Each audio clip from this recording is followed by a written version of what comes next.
Uh-huh. I just feel like I've been around the block, ripping up fantasy stock, working around the clock. Look at the view from the top. Researching rookies a lot? No, I just be listening to pods. Yeah, one in particular, I'm just a messenger. Let me just pass on the rock. Browning, brunning, pruning, pronouncing ain't what he's doing. What he's doing is not losing, but infusing you with new things. And there's Dennis the Bennett, yeah. The man is a menace, yeah. Building a dynasty, some of the finest things. Promise you, you won't regret it. Sly as a fox, cultured in pop. Give him his props. Here is a thought, here is a box. And you cannot compare them at all, so don't even try. Careful with the news, but when you use a take, I take up Tony Fire. I mean Dyer, because anyone else is a huge mistake. Whoa, fantasy round table, fantasy round table. Yeah. Fantasy round table, come take a look at the crown, baby. Hey, fantasy round table, fantasy round table. Woo. Fantasy round table, come take a look at the crown, baby. Go. What is going on, everybody, and welcome to another episode of the Fantasy Football Roundtable Podcast. It is Friday, October 8th, and we're a little bit early here, but we are going to recap the game between the Rams and the Seahawks and then preview the entire Week 5 NFL slate. Matt, how you doing on this beautiful Friday? I'm doing pretty good. I'm on the sitting on an ottoman in my kitchen phase of the remodel. So a couple weeks, you'll have some brand new I'm just going to warn the viewers, the room where I podcast from the house, I agreed to let my wife paint it pink. Hey, there's nothing wrong with that, you know. It's just breast cancer awareness all the time. Before we jump into the recap here, we do want to say we are proud to be a part of the Pigskin Podcast Network. Of course, you can find them at PigskinPodNet on Twitter, or you can search the hashtag TPPN, as you can see up there in the top corner.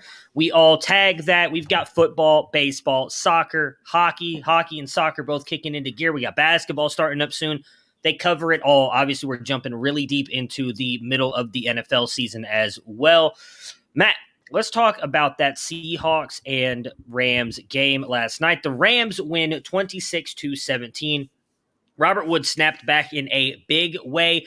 Do we think that was a fluke because of what McVay said, or do we think he is actually back and here to stay?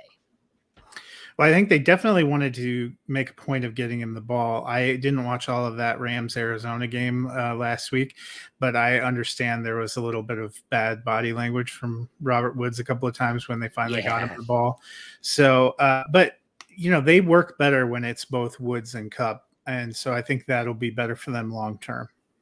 Yeah, I agree. I mean, we feel like every offseason I talk about how like underrated we have Robert Woods, and he always goes out there and produces. And then this year he's really kind of gotten off to a slow start. But I think some of that has just been Stafford and Kupp have had an amazing connection, and I think that's obviously going to take away from other players. They want to be a run-heavy offense as well at times. And so I think that's taken a little bit away from Robert Woods, but I do think he is here to stay, as that offense looked really good with him being involved last night. Russell Wilson badly injured his finger. If he misses time, should we worry about the Seahawks? Yeah, I like how Pete Carroll called it a sprain today. If anyone that was watching the game, when he shakes it out, it looked like it was broken. Some people, Jeff Mueller on Twitter, who I follow, was talking about it being a tendon tear. It's particularly bothersome because it's his throwing hand and it's your middle finger on your throwing hand. I think if there was any possible way he could have come back in last night, he would have. It doesn't sound like the kind of thing where if you just give it more time, it's going to get a lot better. They may have to do some interventions. That said, Geno Smith looked decent on his first drive. He looked really good. He looked decent at other times. Seahawks have a lot of other problems, but in a division as loaded as the NFC West with the schedule that they have, I would think if Russell Wilson misses a few weeks, that's going to be a blow. Yeah, I mean, I heard them this morning saying that if he has to get surgery, he's likely going to miss just the rest of the season. So that is something to watch for. I will also say, and I'm not reporting this, I did see the pregame stuff yesterday where Jay Glazer said he 1,000% believes that Russell Wilson is going to seek a trade in the offseason. I'd be very curious to see if he takes his time coming back from this injury because he doesn't want to rush it. Well, you definitely don't want to hurt your throwing hand long term. Yeah. Well, we're about to dive into all of the action here for week 5. But if you want to get the tools that help make Bob Harris a Hall of Famer in the fantasy football world, head to fantasyfootballdiehards.com and get the Flash Update Pro. It's a full suite of tools to make you a better manager. Rankings, configurable cheat sheets, mock drafts, consistency tools, target distribution, snap counts, and more. Use the code ROUNDTABLE for an additional 15% off the already low price of $24. So head to footballdiehards.com today. All right, let's jump in and start talking about week 5. And we have got London, our very first game overseas this season. And as you joked about, I believe on Tuesday's pod, we sent our best over there like always. We've got the 1-3 Jets at the 1-3 Falcons. Falcons are technically the home team in this. The Jets won last week with Zach Wilson making some pretty impressive throws. Looks like we're going to be seeing a lot more of Michael Carter. He stepped up a little bit moving forward into the range. Is Michael Carter moving forward into the range of start consideration? Yeah, this week, Atlanta Falcons defense isn't great. It looks like Carter is going to be the guy they're giving him touches. I actually moved him to a low-end RB2. Maybe it's me being hopeful, but I like what I've seen. I think he's got it. I'm not going to move him into start consideration until I see it, though. I'm very worried about this Jets offense. It was definitely a good game. I was very impressed with some of the throws that Zach Wilson made. That doesn't really delete like the 3 weeks prior to that, where he really wasn't that good, and neither was this offense. Now, if Carter goes out there, and obviously it's the Falcons defense, so you got to take this with a grain of salt. But if he looks good, I think I might be willing to move him up into flex consideration. He obviously looked really good his last year at North Carolina. We know he can catch the ball and run the ball. So I'm very curious to see what he can do in this offense, but I'm giving it a week. I don't know that I don't have the cojones to place him in my lineup this week. Play. So, unless you're just decimated at injury, which is possible, but, if you had a Chris Carson, David Montgomery, and you're just like, well, all I've got left is Michael Carter, fire him up. But if you don't, if you got some other options, you may want to give it a week before you make that pick or before you put him in. Calvin Ridley, out. Who else? Who was the other wide receiver? I'm forgetting his name now. Russell Gage is out. Russell Gage, out. Are we going to see the Kyle Pitts breakout game? Yeah, not only that, I believe Marcus May is still out, the safety for the Jets, which portends good things for Kyle Pitts.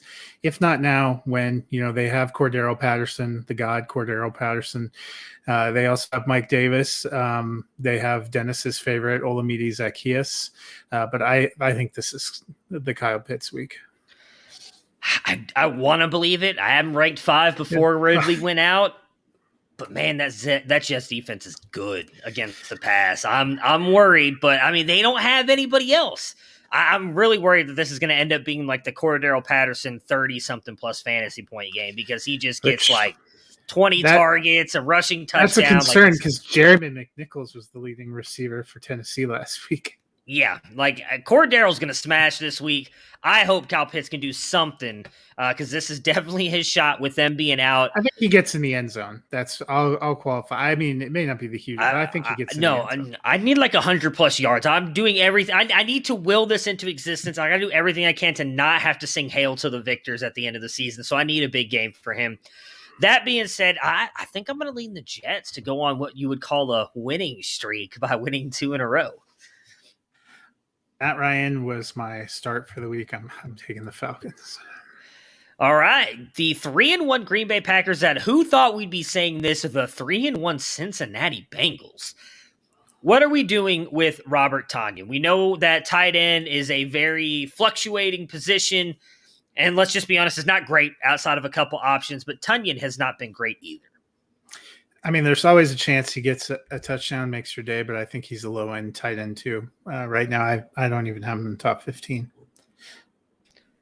Much like we just said about Kyle Pitts, this actually might be a little bit of a breakout game for him. Cincinnati's defense has been good, but they've been much better against the run. I think that they're going to try and slow down Aaron Jones. You've got to just try and slow down Devontae Adams, so maybe that he's the guy that gets targeted in this one. I'll be very curious to see, but I don't think it's it. We've talked a lot about it. I think it's just those 3 guys, and that means Aaron Jones, Devontae Adams, and Aaron Rodgers. I kind of think that continues this week. If Mixon is out, so for those of you who don't know, I saw the news earlier today that they will announce it looks like by Saturday. So you need to pay attention to that. As of right now, they haven't said. I would almost bet he's probably going to be out, but they haven't ruled him out yet. If he is out, what are your thoughts on Samaje Perine? I think we've seen him be serviceable in relief, and that'll probably continue. That being said, I like him better as a flex than up into the RB2. But being in the RB2 range wouldn't shock me. Running back is sort of turning into a tight end like position right now. Yeah, it's bad, especially with all the injuries that we've seen get suffered here by these top. Oh, yeah, that too. Speaking of committees, if Mixon is out, watch out for Chris Evans, kid out of Michigan, running back, really good receiving back. I would not be surprised. I do think this is going to be a high-scoring game if he gets quite a bit of run here. He's really good in, like I said, the passing game. I don't know that I don't think P. Ryan's as good as him. I'll just be honest. I'll just say it. So I think Chris Evans could be a factor in this as well. I'm not someone I'd be willing to pick up and start, but he's someone I'd be willing to pick up because we saw Mixon struggle with injuries last year. Last year they said, hey, he's only going to be out for a week or two. That turned into then a 3-hour IR stint and then out for the entire season. We don't know that it's anything serious, but he struggled with injuries. I would just pick Evans up now because if he goes out and has a good game against Green Bay and then Mixon is out for a long term, I think he could be a big play here. As good as the Bengals have been, I got to pick the Packers. They're my Super Bowl winners this year. I'm not picking them to go 3-2. Yes, and I'm going with future Pittsburgh Steeler Aaron Rodgers and the Green Bay Packers. Oh, no. Do you see him? He was making those love eyes with will finish this podcast by myself. No. Anybody else but Aaron Rodgers going to Pittsburgh. Austin may like that. I do not. The 0-4 Detroit Lions at the 1-3 Minnesota Vikings. Is this the week the Lions get that elusive first win? I think they have a decent chance. Division games always tend to be a little bit closer. I thought they would have played a little better with Chicago, the way Chicago was playing last week, and didn't happen. Vikings coming off of probably their worst performance of the year. It's possible that they get an angry Vikings team, so that gives me pause. But Detroit has a chance. I don't think so. I'm just going to be honest. I'm picking Minnesota, and that's only because I'm picking Minnesota too. Okay, I said they have a chance. I mean, it's seeing what they did to the Browns defense, even with Baker being hurt. I think it's fair to say the Browns have the Browns offense. The Browns have a much better offense than Detroit. You're still playing Swift, probably Jamal Williams too. My biggest thing that I'm watching in this game is can Hawkinson bounce back? Because we've seen 2 bad games of him, and we need more of him, especially a lot of us, myself, I'll speak for myself here, put him up in that tier 1 of tight ends. And outside of week 1, it has not been pretty. It's going to be the 3-touchdown game for Trinity Benson. Oh, tell me about it. Is there a big day on tap for Kirk Cousins? He was one of the most underrated fantasy assets. Yeah, no, you put him in your top 12. I had him right at 14, right on the cusp. It wouldn't surprise me if he ends up as a QB1. I think coming off a tough game last week, he's going to be looking to ball out. And you know who doesn't have much of a secondary? That would be Detroit, where I believe Okuda is still out. Yes, I'm almost positive Okuda's going to be out for most of the year. Yeah, I mean, we saw even Justin Jefferson against Denzel Ward, who I still think is one of the best cover cornerbacks in the league. He got a touchdown against him, had a pretty good day. He missed Adam Thielen a couple times, and Thielen was open. So they could have had a bigger day. I don't see Detroit giving them as much trouble as the Browns did. We both picked Minnesota, as we said already, to win this game. I think big day ahead for Kirky Cousins and the receiving weapons. One other thing to watch out for. Yeah, Kirky. Dalvin Cook may be out. They're saying that he's likely going to play, dealing with an ankle issue. You've got to start him if they say he's going to play, but I would limit expectations because he missed a lot of the Browns games. Cousins if he's out. Oh yeah. Old Kirky. Yeah. The 3-1 Denver Broncos at the 1-3 Pittsburgh Steelers. If Teddy Bridgewater is out, how do you feel about this offense? And if he plays, are you starting him? Well, I think I mentioned, I'm worried about Cortland Sutton, so I had kind of dropped him down. I feel like he and Patrick, I discounted down. If Drew Lock plays, I think he's a quarterback 3. If Teddy Bridgewater makes his way in there, I think he's still also quarterback 3. It's not a great defense, and he has yet to be able to practice. I just think not a great matchup. A game against the Steelers is where Drew Lock got injured last year too. Their offensive line, it's still looking like we're potentially without 2 starting guards. Not what you want to hear when you're going against TJ Watt. Yeah, I'm going to be honest. I honestly think Denver's going to come in here and just try and run the ball. They don't have to worry about Pittsburgh really putting up a lot of points on them, in my opinion, because Denver's defense is very good. I think you compare them to what the Baltimore Ravens offense or defense is. They can slow down Pittsburgh, I think, with that secondary. Ben has not looked particularly good. So even if whichever quarterback plays, I'm not sure any of these receivers have big days because I think it's going to be a run play. You don't want either quarterback from this game. Yeah, it's going to be honest. If you like old school football, I think that's the kind of game you're going to get here Sunday. Is a lot of defense and a lot of running the ball. So that being said, I think Javonte could be in for a good game. But it also might be whichever defense can get a turnover and score. Yeah. On Pittsburgh's side here, what are we expecting from Big Ben and this embattled offense? Probably much the same as what we've seen the last couple of weeks. Claypool is still iffy, but Denver has a pretty decent secondary and has a pretty decent pass rush. That line's not great. I think Najee Harris is probably your best fantasy bet, and Deontay Johnson's your best receiving bet. But I'm with you. This is a classic game in the teens. Yeah, I think I'm starting Deontay just because I always start Deontay Johnson. He's just I know Austin pays much closer attention to the Steelers than we do, but I feel like from everything I've seen, Deontay is the guy that Ben goes to. I know he says it's Juju, and those two haven't really been able to connect that well this year. Yeah. So Deontay, I think, is safe. And then the only one that I really feel is Najee. I mean, Najee's getting like dump offs on 4 and 15 and just like, hey, go get us a first down. So, and I think he's going to be used a lot in screen games and dump offs and everything with that Denver Broncos defense coming after this offensive line.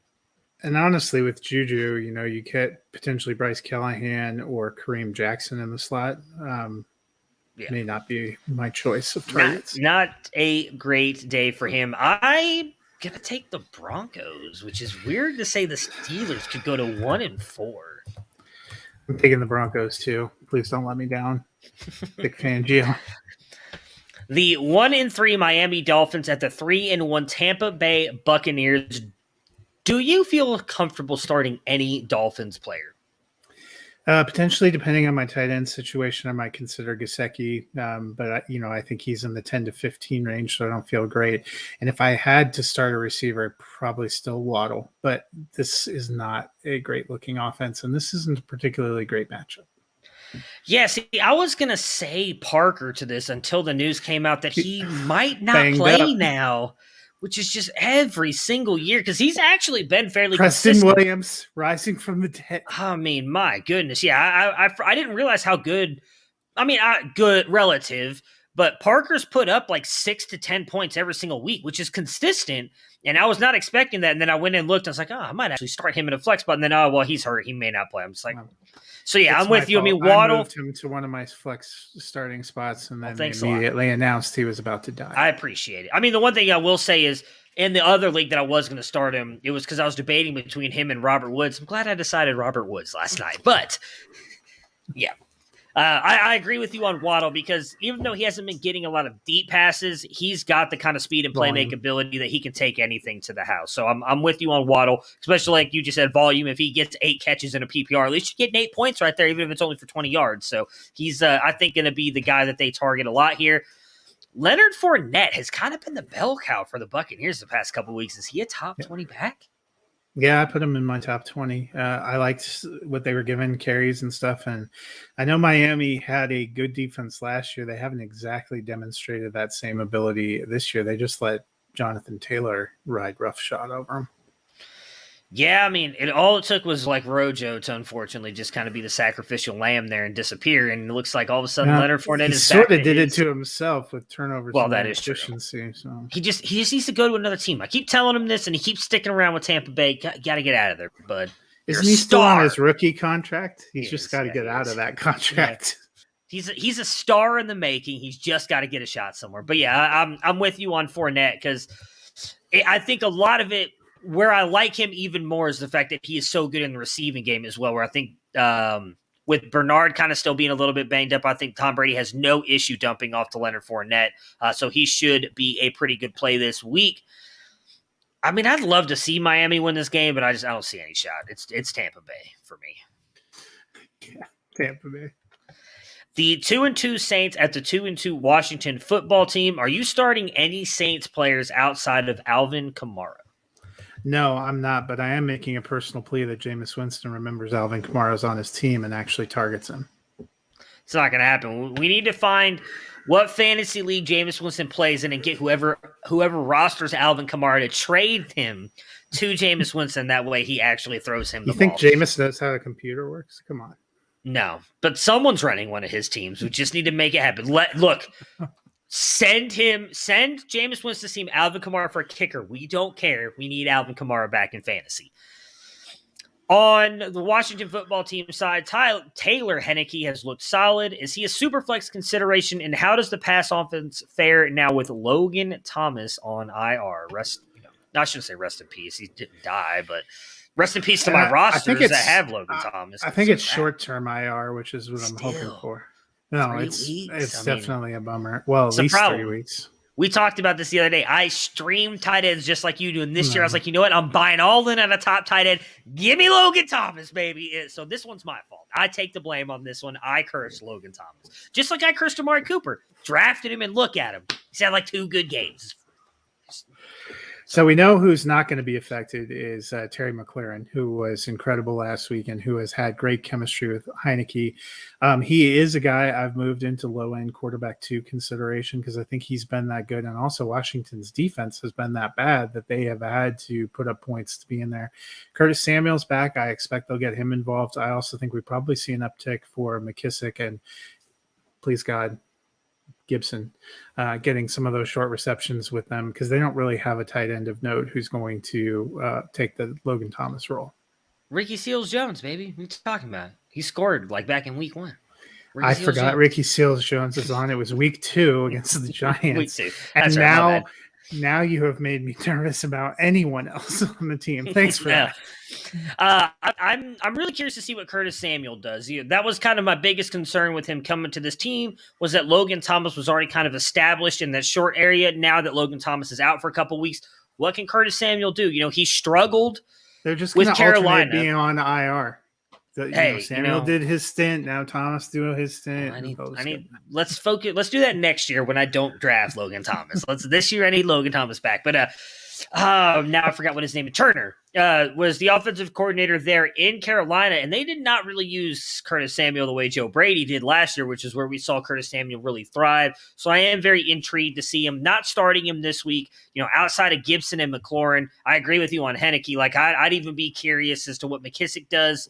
But I'm all in on McLaurin and Gibson and hoping to see something good out of Curtis Samuel this week. I think I'm going to take Washington. This is a really it's kind of just like a blah game. I don't really know what's going to happen. So I'm taking Washington too. The Saints offense, I just can't believe in it. Yeah. The 1-3 Philadelphia Eagles at the 3-1 Carolina Panthers. How do you feel about the Eagles' backfield? Are you willing to start Sanders or Kenny Gainwell? I mean, the way where you took Sanders, you may not have no choice but to try to drop him in your flex, but I don't have him top 24. I have not been encouraged by the usage. And as I mentioned earlier this week, I'm a little concerned that you're not only seeing Gainwell get it in the red zone, but also in 2-minute offense and hurry-up offense. And I don't see this Eagles team being a front runner in many games. So Gainwell may actually be a decent flex option as well. What worries me, and I didn't even think about this at the time, but it was pointed out to me, and I kind of agree with them. This current coaching regime was there in Indianapolis, and they fell in love with a running back named Nyheim Hines. They come over to the Philadelphia Eagles, and they draft Kenny Gainwell. I'm kind of with you. I'm starting to get nervous about Miles Sanders. The 2-minute offense part doesn't worry me as much because while Sanders is a good receiving back, we've seen him at times kind of struggle catching the ball. It's the red zone stuff that worries me because Sanders is the bigger back, and they're still putting Kenny Gainwell in there. I personally thought Sanders was going to have a good year because you have a running quarterback like Jalen Hurts who can help open things up, but we have just not seen it. I'm almost to the point where I'm not even going to play him in my flex because I don't think he's just not providing the value. I get, especially if you drafted him in the third round, you probably have to keep starting him and hoping for the best, but I'm seriously getting worried with the way they're using Kenny Gainwell because it's not like the Eagles are going to be up in any games, as you mentioned, so we may be seeing, unfortunately, like the very early demise here of Miles Sanders, and that's really he might sucks. be another guy He's so talented. that needs to get to a different team. Him and Rojo, fire your agents, hire new ones, get out of town. They'll probably go to the same team this offseason. Oh, I know. It's good, and they're going to go. I'm trying to think of who's New England. That's actually the perfect spot. That's two of them plus Damian Harris. And they're just gonna swap out with those guys. Oh, don't forget. Got Ramondre Stevenson coming in to vulture the goal line carries. So, yeah, that would be just fantastic. On the Panthers side here, what do you think of Tommy Tremble? Can he be a factor for the Panthers? Yeah, I was encouraged because they said one of the reasons they were willing to make that deal to get Henderson and give up Dan Arnold is because they liked what they'd seen from Tremble, and that was right off of a game where they featured him in a few plays. Didn't get a lot of that in the game with the Cowboys, but I'll be curious to see about the usage. He's not somebody I'm putting in a starting consideration just yet, but curious to see how they can develop that. I'd start him this week. Eagles suck in the middle. Talked about this with the Cowboys. Dalton Schultz and Blake Jarwin had massive games. That being said, of course, watch DJ Moore then go off again for like 5 touchdowns. They're using Ian Thomas a little bit too, which he's still here. Pause. I thought he retired. I'm just kidding. I love you, Ian Thomas. If you ever watch this, you're a very good blocking tight end. No, I'm just kidding. I would not start Tommy Tremble, but I am, I'll give Felix the W on this one. He was very high on Tremble. He looked good in that game. I'd like to see more out of him. It's really just DJ Moore that I feel comfortable starting. We know CMC's not going to play, so you probably got to rely on Chuba one more week, but it looks like McCaffrey could be back to go by week 6, so that is good to hear. I thought McCaffrey was tracking toward playing. He practiced yesterday. They said today that he's doubtful. So for me, when a coach says doubtful, I kind of feel like he's not playing. So, but I think that's just because they want to give him one more week. I think they look at this matchup and they're like, "It's Philly, we'll be okay." Chuba, get out there. So I'm taking the Panthers to win this game. Yeah, as am I. The 2-2 Titans at the 0-4 Jacksonville Jaguars. The Titans receivers figure to be back this week. What should you expect from A.J. Brown? I think he's going to have a good game. I figure that they probably have a little bit more robust passing offense this week. Yeah, I mean, again, I'm just going to keep pointing this out every single week. They traded their best cornerback in C.J. Henderson for Dan Arnold. So I think all the wide receivers are going to be good against him. Yeah, I mean, A.J. Brown typically when coming back from an injury has played pretty good. We saw how much this offense needed him last week. I think A.J. Brown's going to be, if they for sure say, which it's tracking toward he's going to play, if he's in, you're throwing him in your lineup because I think he can have a pretty good game for you here. What are we expecting from the Jags offense? Trevor Lawrence looked much better last week. We know James Robinson's going to get a bulk of the carries. And, I will say, as much as I just made fun of the trade, like Dan Arnold made a surprise appearance and didn't look bad. What are you expecting? No. We know Chark's out as well all for the rest of the season, unfortunately, with the ankle injury. So Jacksonville really found its groove in the first half that game when they committed to the run, which is something Darrell Bevel really wants to do anyway. So I think they're going to continue to feed James Robinson, not playing a very great defense. That pass defense is also vulnerable. Trevor Lawrence had arguably his best game of the season last week as well. I think it might be more Marvin Jones this week, somebody they're taking shots to. Yeah, we did hear them come out and say yesterday that they're going to try and get Laviska more involved in the offense as well. Robinson's probably the only guy I feel comfortable starting. Jones, I think, is still a flex play just because while Lawrence looked good last week, same thing I mentioned about Zach Wilson earlier, the other 3 games leading up were not so great. So I'm curious to see what he looks like. Again, not a really fearsome defense. Tennessee's, as you like to say, is pretty much just a rumor. So I do think Lawrence can go out there and have a good game. So Jones probably a flex option. I kind of want to pick Jacksonville to get their first win here just for fun, but I'm going to take the Titans because I'm not, you know what? I'm taking Jacksonville. Let's go for it. I've been right on these upsets for the most part, so let's go. Jacksonville Jaguars. The Jags were a consideration for me too, but I am going to take the Titans. All right, the 1-3 New England Patriots at the 1-3 Houston Texans. The Patriots defense has been solid. Are they worth starting consideration? This is the game of the week, but no, I'm just kidding. I think it really is. Really is. Patriots were the defense I ranked number 1 this week. They would be my top streaming option, and in the league where I'm streaming defenses, I went and picked them up. I'm hoping for double-digit points. I am very surprised because in a lot of redraft leagues, or I'm only in 2, but in both redraft leagues and one that we play team defenses, they were available in all 3. And I think a lot of it was just because some of the matchups they had early on. The defense is really good. Yeah, I picked them up in all of them, and I'm planning on starting them every week moving forward. If they did that to Tom Brady, what are they doing to Davis Mills? Exactly. Like, they put up 20-something points in, like, week 2. Like, they're a good defense. I understand people panicking about Tampa Bay, but that's when you drop, like, that 5th-string running back you don't need. You don't drop the Patriots defense. So, I mean, like, look, I'm happy that people did it because I picked them up. I'm with you. I mean, the Giraffe Man is throwing multiple interceptions this week. I don't see him having a good game here, not against that defense. It's just too bad Dennis isn't here because he's always telling us we need to give some more team defense advice. And the one game where it makes the most sense to talk about team defense.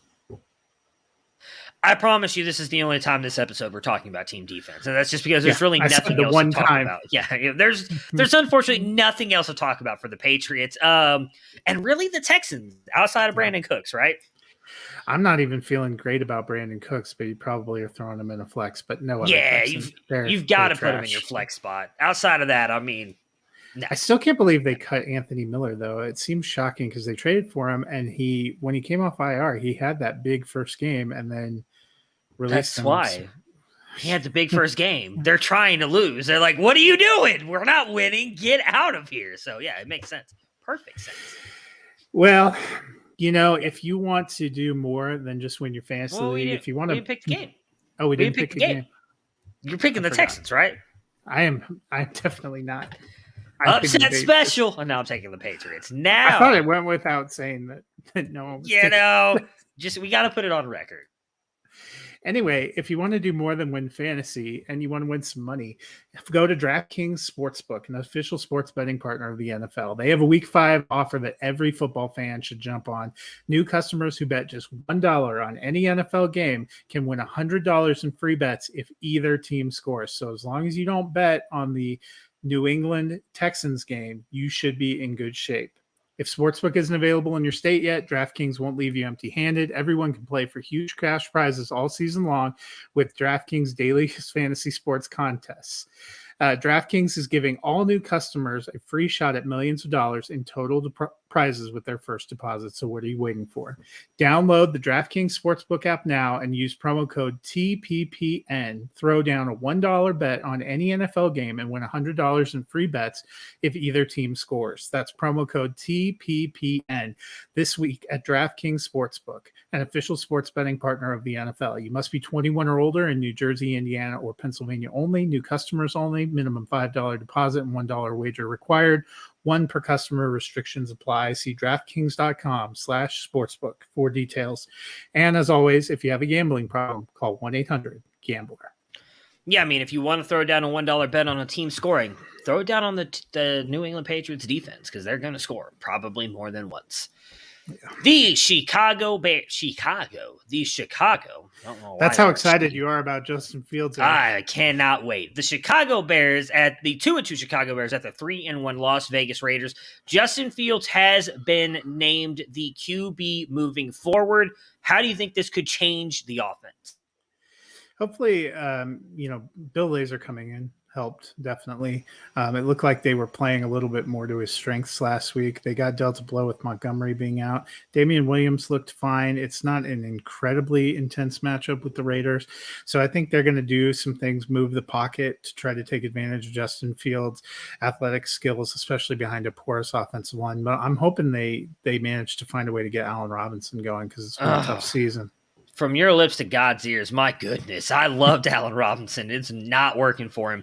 I do think Mooney is I'm throwing him in every flex spot. If you got those two have really kind of become friends, it looks like there's a lot of Instagram stuff of them hanging out. We saw the big play to him last week. I'm with you on A-Rob. I mean, come on. He's so good. It's so funny that finally he gets a good quarterback, and now he's useless in fantasy. I hate to say this, Justin Fields, go away. Bring back a crappy quarterback. I need Allen Robinson to be good again. So I do hope that they find a way to get him involved. Damian Williams, and I said it on Tuesday. I'm going to say it again here. Watch out for Khalil Herbert. A lot like Chris Evans, a guy I think worth taking a stab on. Free agency, especially with Montgomery being out in a couple of weeks. I think Herbert's going to get some value this week. I think Herbert's going to score. If it happens, I'm replaying this everywhere because I like Khalil Herbert a lot. The Raiders stumbled a bit on Monday night, but a better game coming this Sunday. Yeah, I think they have to figure out some of the blocking issues. Los Angeles Chargers front gave them fits. They're facing Khalil Mack this week. I doubt that's an easier matchup. That being said, Carr was off to a pretty hot start. They said some of the lightning delay took them out of it and gave them fits. I think Josh Jacobs continuing to get a little healthier. They're at home. They seem to have played better at home. So I think they rebound actually with a win. I'm picking the Raiders. Ooh, interesting. I'm not. I'm taking the Bears. Justin Fields, baby. But I will say that I do think this offense is going to get rolling again. They've just looked too good. And, something we've talked about the past couple of years, the issue's really never been the offense. It's been their defense. So I think that the offense will get rolling a little bit. I think it was just I agree with you. People don't seem to think that stuff matters, but these guys are such creatures of habit that even getting thrown off 30, 45 minutes can kind of really affect everything going on. I think the Raiders bounce back and have a good game here, but I'm taking the Bears to win. This, I think, is going to be one of the better games of the weekend. Yeah. The 3-1 Cleveland Browns at the 3-1 Los Angeles Chargers. What does Baker Mayfield have to do in this game? He's coming in with a torn labrum in his non-throwing shoulder. I think it's affected him a little bit, but what do you think this means for him in the offense? So they've been riding a great defense and great performances from their running backs, and they need to be able to do that too. I think what he has to do is he has to make timely throws, and he has to avoid big mistakes. Yeah, definitely on the running game. I feel like they're not. I understand they're trying to conservatively use Chubb at times. He's too good. We've got to continue to run him because he keeps breaking off these massive runs. Get Kareem Hunt involved. I also do think they got to scheme a couple plays for Odell early. Just get him involved in the game. Just waiting until the third quarter and then trying to hit these big plays. Get him some small stuff first. See if he can break something big. Just like that Giants game 2 years ago. It was a 5-yard slant, and he takes it to the house for 97 yards. If you saw the one time the Chargers have lost this year, that was kind of the formula that Dallas used. And Dallas has a much more robust passing game than what Cleveland has. But they were opportunistic on defense, and they played more of a ball control game on offense. And those actually play into Cleveland's strengths beautifully. Yeah, so I hope that they're able to get him involved a little bit. But I will also say I cannot wait for Jarvis Landry to come back because this offense just looks completely different with him, and I don't understand it. Justin Herbert has been on fire. Do you expect that to continue against a good Browns defense? Yeah, I mean, we've seen it all over the place. Sometimes, what the Browns have to hope is that they can force him into a couple of mistakes like what Dallas was able to do. But we've seen it for 2 years now. It really doesn't matter the defense out there. He seems to find a way to make plays. I hope you're right because I've got him as an MVP candidate, but I'm so torn right here because I love Justin Herbert, but I want the Browns defense to be good. The biggest thing that scares me, Myles Garrett's on the injury report, and there's talks that he may miss this game. If he's out, I think Herbert's going to have a good game. If Garrett is in, I am tempering expectations. I think I had Herbert at 13 or 14, so it's not a bad game. Still think he gets a couple touchdowns, but I am a little worried about Herbert in this one because the Browns defense has been pretty good. This is so tough because I want to pick both. Can I pick a tie? Take a tie. No, tie. I think I'm going to take the Chargers. I'm going to take the Chargers too. Maybe you're reverse jinxing the Chargers, though. I'm not. I'm Herbert MVP, baby. The 1-3 New York Giants. Look, Herbert can win the MVP, but Baker can still win the Super Bowl. So that's all that really matters at the end of the day. So, Herbert's got to win this game to get. And somebody gets a dolphin tattoo or a lightning bolt tattoo. Oh, baby. I forgot all about it. I keep forgetting about that. Yeah, I'm not getting it. Herbert wins that MVP. You forget that. Herbert wins that MVP. Well, Tua ain't winning it anymore. I'm really not worried about that one. So we'll clip this and send it to Tua. Just send it to him. Hey, Tua. Just saying. The 1-3 Giants versus the 3-1 Cowboys. Barkley has been improving over the first 4 weeks, but Dallas does have a strong defense. What are you expecting from him and Daniel Jones? Shepard and Slayton look both to be out again this week. Yeah, and I think that's probably the best news. Galladay probably getting Trayvon Diggs, who's been hot right now. But hot's an understatement. He's been like, it's ridiculous. I don't think Daniel. I don't know how much hotter you can get, but I don't think Daniel Jones is the quarterback to snap his interception streak either.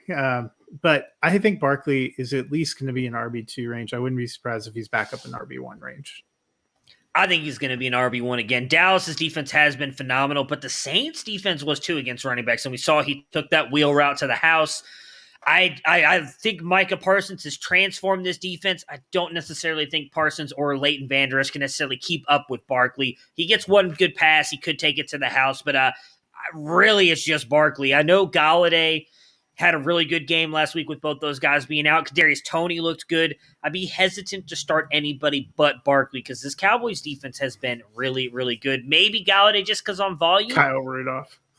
Oh, yeah, he's going to be the one that goes off. Just watch. But, yeah, I'd probably start Galladay based on volume. Toney, I think, is probably a week away from having that really good game because this is a really, really good defense. Any concerns with the volume for Amari Cooper and C.D. Lamb? Yeah, unfortunately, the Dallas Cowboys are a better real-life NFL team, which means that they are a less reliable fantasy team. Dak is looking for the person that's open. They're also riding the hot hand at running back, which has been 2 guys. So there are volume concerns. You got to hope for some big plays. Amari Cooper's a little banged up. If he ends up missing, that's big time for CeeDee Lamb. But I don't think both of them finish as wide receiver ones very many weeks the way Dallas is playing, especially not against the Giants. Sorry, if you're watching this live and seeing all my reaction, there's just like a flurry of tweets going out right now about injuries. Zeke Elliott, Amari Cooper, and Randy Gregory are all questionable right now for Sunday. Yeah. Myles Garrett did not practice today, but is expected to play. So that is good news, obviously. And then we also just talked with the Chargers. Keenan Allen and Austin Eckler are both off the pregame injury report, so they should be good to go as well. Didn't really mention them, but just to kind of throw that out there, I'm picking the Cowboys to win this game. I am as well. NFC champion Dallas Cowboys. Yikes. The 2-2 49ers at the 4-0 Cardinals. Trey Lance is starting. Jimmy G has just been ruled out, and George Kittle has now been listed as doubtful. So that's not good news for Trey Lance. What are we now expecting from this offense? Or for my Scott Fishbowl team. Oh, yeah, Logan Thomas and George Kittle were my tight ends, and GJ Chark was my receiver. Yeah, that's right. rough. That's rough. I think Trey Lance is going to have some growing pains. What we saw last week is a guy that looked really raw and had some horrific throws and then had a couple of wow plays. And I fully expect to see that again on Sunday. Yep, I'm with you. I mean, I talked about it the other day, and then I was kind of like, he's going to be good. I have him top 12. I still believe that he's going to be good. He's going to make some bad plays because he is a little bit raw. The one thing I will say is I don't necessarily think Arizona's defense is as good as it's shown the past 2 weeks. I know they're 4-0. I think they can get got here a little bit. We saw it a little bit with Ryan Tannehill in that Titans game, even though they got up on him quick. I think Tannehill played pretty good in the second half there and trying to bring that Titans team back. I think Lance can do that. It's going to be crucial for them to get the ball out of his hands quickly, especially now with Kittle out to Debo and Brandon Ayuk. But I think Lance can go out there and have a very good game. On the Cardinals side, they have been great, but who do you rely on as a fantasy starter? Yeah, so Kyler Murray is a start. Chase Edmonds, to me, is a start because he's RB12 on the season. I think he is at least in top 24. DeAndre Hopkins probably as well. They're blessed with an embarrassment of riches. Max Williams, A.J. Green, Rondale Moore, Christian Kirk, and James Conner. Those guys are all contributing. Good luck picking who's it from week to week. Max Williams, start him. I think he scores a touchdown this week. I think he's going to have a good week. Outside of him, I'm with you on the other three. Maybe Connor. He seems to be getting some goal line work. If he gets into the end zone a couple times, I think he's a flex guy because I do think this is going to be a high-scoring game. I hope you're right, because I had to flex James Conner. Well, there you go. Just, I'm saying it for you. But I do think outside of Hopkins, Kyler, and Edmonds, I think Max Williams is in for another big game again this week. San Francisco's been got a little bit by tight ends. As much as I'd love to pick Trey Lance and the 49ers, I'm taking the Cardinals to go 5-0 and remain undefeated. Me too. They'll lose at some point, but not here. Yeah. I'm telling you, I was a year early on the Cardinals. A year early. They're really good this year. The Sunday night football game is going to be a fun one. 3-1 Buffalo Bills at the 2-2 Kansas City Chiefs. What are you expecting from Sanders and Cole Beasley in this one for the Bills? Yeah, and obviously I think Diggs continues to do well. We've said he's getting at least 10 targets a game. I actually think he'll get in the end zone. Emmanuel Sanders is the one that I'm gravitating toward in this because I think he's capable of hitting some more of those big bomber plays, which is what I think we're going to see. This is going to be bold. I think the highest scoring receiver for the Bills is going to be Dawson Knox. The Chiefs have given up, I believe, the second most points to tight ends. We saw Knox had a really good game last week. They can be got over the middle. Dawson Knox, baby. He's probably not going to outscore Stephon Diggs, but are you looking it up? I can't remember what they are against tight ends. I was hoping. Oh, no, I wasn't looking it up, but I was hoping you could correct me. I think Dawson Knox is going to be good as well. They allowed Goddard to move against them last week. Austin Hooper had a touchdown against them, and Njoku had the massive game, 80 yards against them. Had a huge game against them. They've been vulnerable up in the middle. Knox, but some of that was with the Honey Badger out, and I think he's back now. Doesn't matter. Fort Knox all day, baby. Let's go, Dawson. CEH has had a good couple games here. Can he contribute against the Bills? Right when we had written him off for dead, he came back just to spite me 2 weeks. So I moved him back up into my top 24, which means you should expect an RB5 game from him this week. But yeah, we thought he was going to be an RB2 somewhere around the season end finish. I just don't know if it's reliable week to week. It really depends on game flow. Yeah, I think that's the thing with CEH. I know a lot of people are bailing on him, but he's done exactly what we thought he was going to be, and that was an RB2. It's one of those things where at the end, like you just said, at the end of the season, he's going to have the points. You can't guess which weeks it's going to be because you're likely not going to get it right. You unfortunately just have to fire him up in your RB2 spot or flex spot. Some weeks he's going to disappoint, but then other weeks he's going to do really good like he did. I think it was last week. He had 20 points, right? He's going to have good weeks for you. You just got to throw him in there and hope for the best. I do think this is going to be a very high-scoring game, even though the Bills' defense has been really good. So I think CEH will get some of his because, I think they're going to try and slow down one of those guys. Kelsey didn't have a massive game last week. I don't know. They're going to try and take away one of the big weapons, and if they do that, CEH is going to be the guy that has to step up. If he does so, he's going to have a good game. I'm taking the Bills and the Kansas City Chiefs to fall back under 500 again. I'm taking the Bills too, and Dennis has popped up and taken the Chiefs. He also took the Cardinals. Oh, I see. He's now putting all his picks in. Yeah. Gotcha. The Monday night football game, the 1-3 Indianapolis Colts at the 3-1 Baltimore Ravens. The NFL probably thought this was going to be a much better matchup earlier in the before when the schedules got released. Not really, in my opinion. Now, tough matchup for Jonathan Taylor, but can he go over 100 yards again? He could. I don't feel like they're committing to him enough. Last week he did it on 16 carries. You get 16 carries against Baltimore. I don't think you make 100 yards. So the talent's there. I still question the usage. Yep. A week after Frank Reich comes out and says he's practically a unicorn. Not really what he said. I'm paraphrasing here, but and then still only gives him 16 carries. It's going to be a tough day. Hopefully he gets some receptions because this defense is really good against the run. I think you've got to lower expectations for Taylor. I think I still had him in my top 12, but it was at like 11 or 10. Like he's going to have to get into the end zone, I think, to have a really good game for you. On the Ravens side, what are you doing with their backfield? They seem to kind of really lean into Latavius Murray. I believe they just signed Devonta Freeman off the practice squad. So, well, he's been up. Freeman and Bell are up there now. What are we doing? It's not 2005 anymore. Well, that's probably too far back. It's not 2015 anymore, Baltimore. Lamar Jackson's their best running back. I'm not bullish on any of these three backs, but Latavius Murray is the one that I have ranked the highest, probably high-end RB4. Yeah, I wouldn't start any of them if I don't have to. For me, it's Andrews, Lamar, and Marquise Hollywood Brown, who I think is going to have a big game Monday night. That will do it for us today. Good luck in all of your Baltimore. Nah, I'm not picking any. No shot. I Dennis, you're picking Baltimore. I took the Ravens too. Yeah. Good luck to everybody in their Week 5 matchups. Matt, myself, and Dennis will be back on Monday to recap everything that happened. Again, good luck, everybody, and enjoy the weekend.